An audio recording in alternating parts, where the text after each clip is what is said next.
Hello everyone, I'm Matthew Sabatine, this is Jordan Wagaman. This is the second episode of Talking Points. We hope you will enjoy this episode. Jordan, would you like to begin discussing the outline of the dispute between China and Japan? Yes. Today, if you obviously saw the introduction, today we're looking to answer the question of how Japan's growing military and how China's new Air Defense Identification Zone, or ADIZ, will affect the global status quo. For anybody out there who doesn't know what status quo means, it basically means the current state of affairs, the accepted state of affairs, what's going on and what is accepted about what's going on. Globally. Currently, the accepted state of affairs is China is in a defensive state, and China can't do anything, and the United States pretty much controls the whole Pacific, like it has since 1947, and Japan is pretty much the United States puppet state. I mean, Japan is acting freely, but Japan is only acting freely because the United States is backing it. Diaoyu is the Chinese name for an island in the East China Sea that is currently administered by Japan. Yes. It is called Senkaku in Japanese. And Matt, you have a lot of information on this. These islands are a part of the territorial dispute. In this territorial dispute, I think it is very important that we should mention about its history. Since the 15th century, it extends until that century. These islands could be read about in Chinese documents and names, the government documents, that were used as a compass or a navigation aid to voyagers traveling to the Ryukyu Kingdom. If we move forward to the 1870s, we learn about the Ryukyu Kingdom being usurped or annexed by Japan. Japan added this to their feudalistic empire, and they kept it with their feudalistic empire until 1945, after Japan was subdued by the United States in World War II. Then, if we go to 1972, America transferred the islands back to Japan's ownership.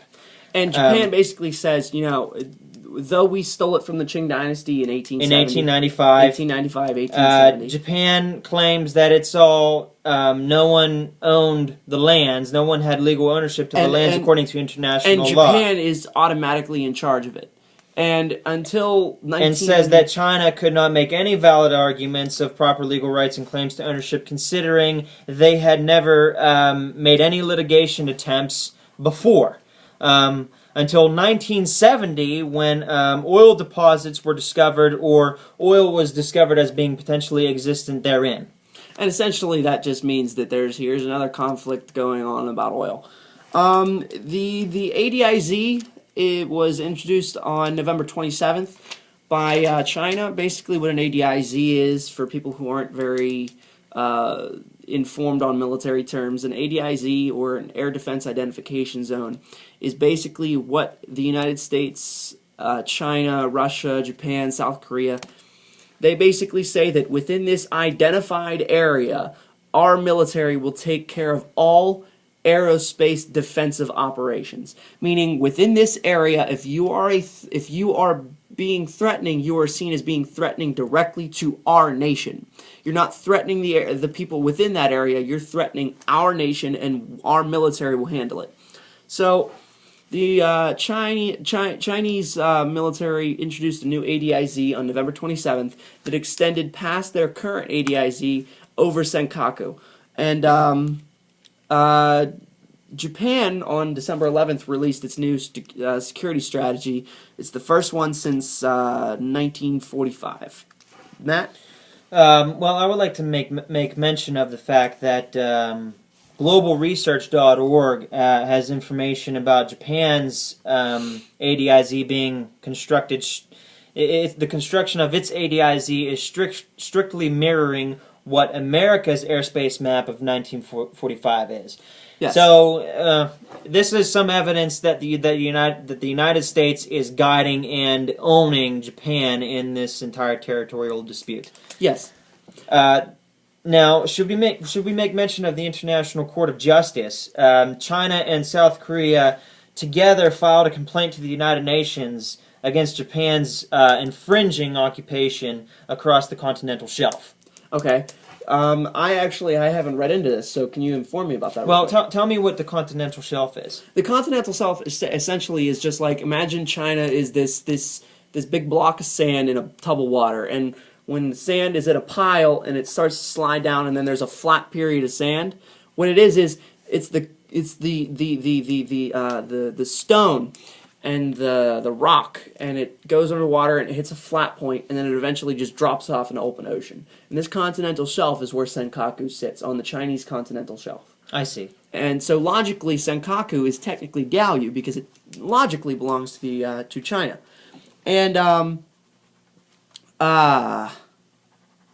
so, with in regards to the International Court of Justice overseeing litigations concerning the territorial disputes between these countries, Japan has disregarded and violated the International Court of Justice's ruling or verdict.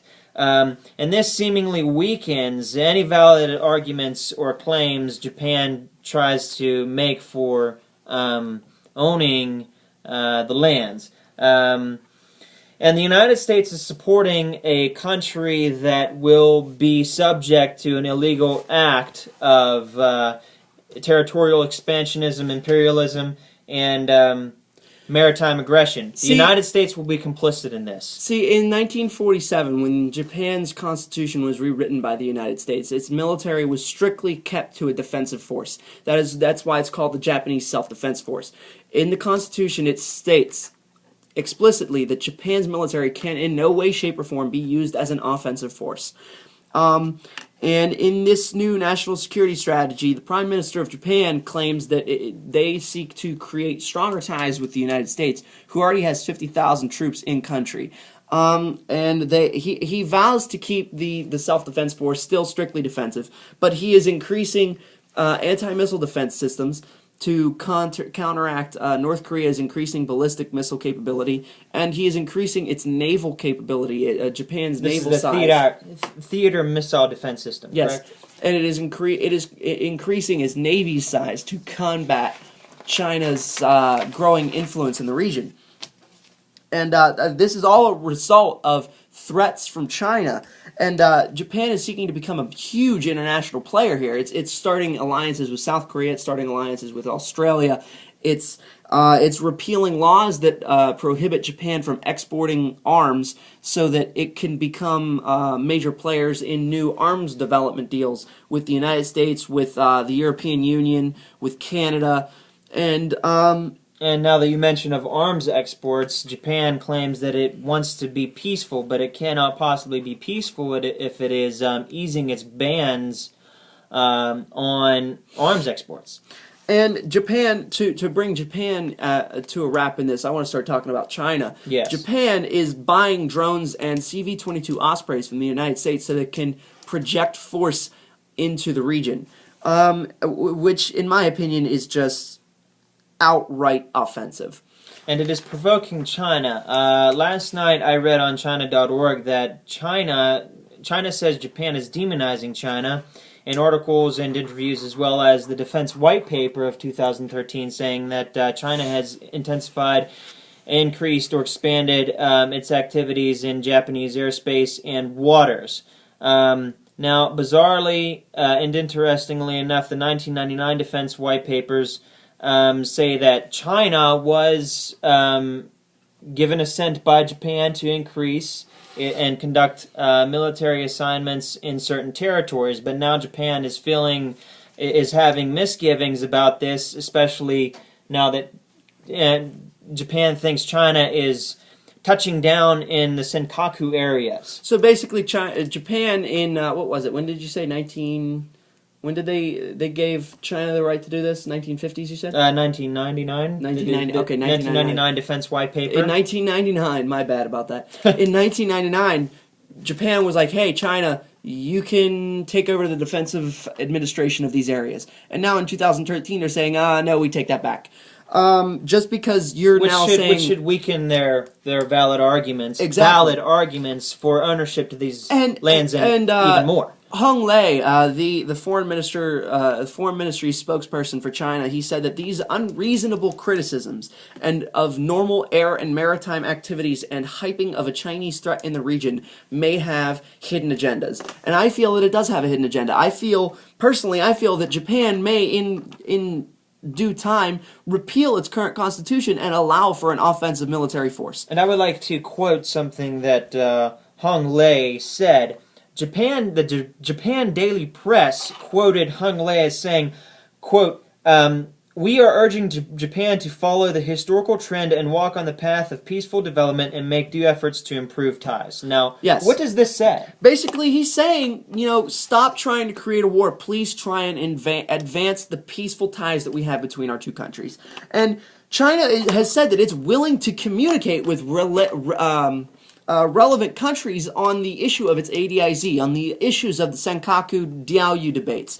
And it's willing to sit down and have a civil discussion and say, okay, we think this is how it should go. How do you think it should go? Now, how can we come to a civil agreement over this so that our two countries don't have to start using military force? How can we settle this civilly? And Japan is saying, we don't want this to happen. Japan is completely refusing to sit down with China about the ADIZ, refusing to sit down with China about the Senkaku Diaoyu debates.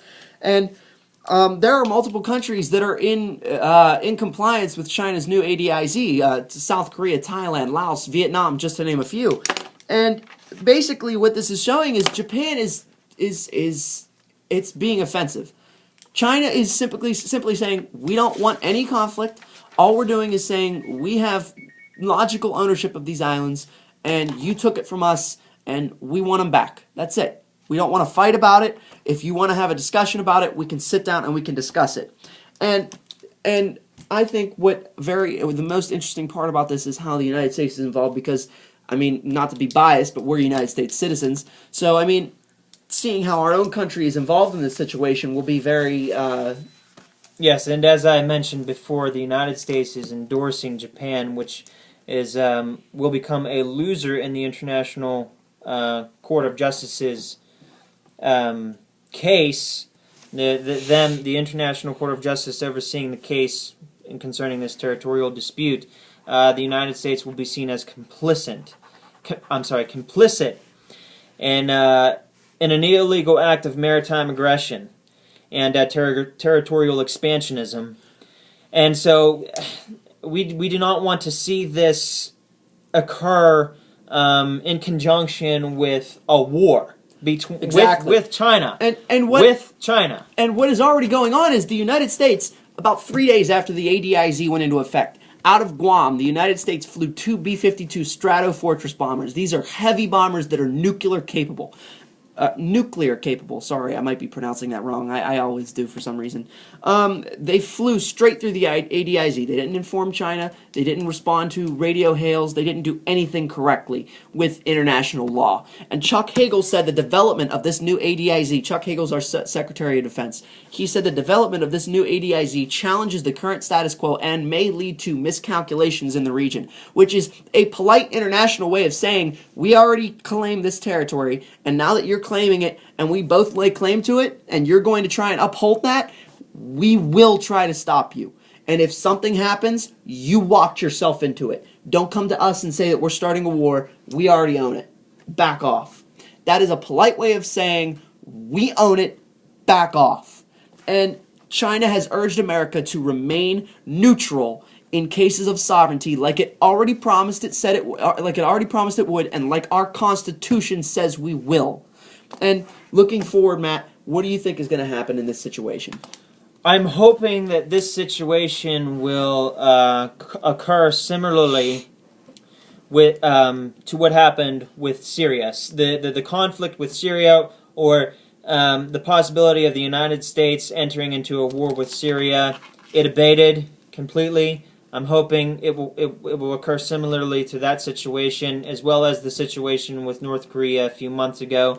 That situation of potential war abated, and I'm hoping for the same in this situation, because I, as an American citizen, do not want to see my country go to war with China, a very humongous superpower. And so I would like to say to you, my anti-war audience members, as we close this video, please stand up, express your voice, defend your country against war. Say that you do not want war. You do not want America to be complicit in an illegal act of maritime aggression and territorial expansionism and imperialism. Stand up, defend us against these imperialistic governments, my fellow anti-war supporters and audience members. Thank you. What we're saying, to wrap my point of view up, is I completely agree with Matthew. We are not a minority anymore. People who think like us are not a minority anymore. And I don't want to see 150, 160 views and only 6 comments. I don't want to see that. I want to see every one of you who watches this video to the end. I want to see your comments on the bottom telling me and telling Matthew exactly how you feel about this situation. Because the more people that start to talk about it, the more the government starts to see. And the more the government starts to see, the more our voices are heard. And one person can't make a difference. One person alone can't make a difference. There needs to be more people starting to make this comment and starting to say, you are serving us. We own you, not the other way around. And that needs to start happening, because if it doesn't, we are slaves to this government and we will do what they tell us. And that can't happen. Thank you, and join us next time.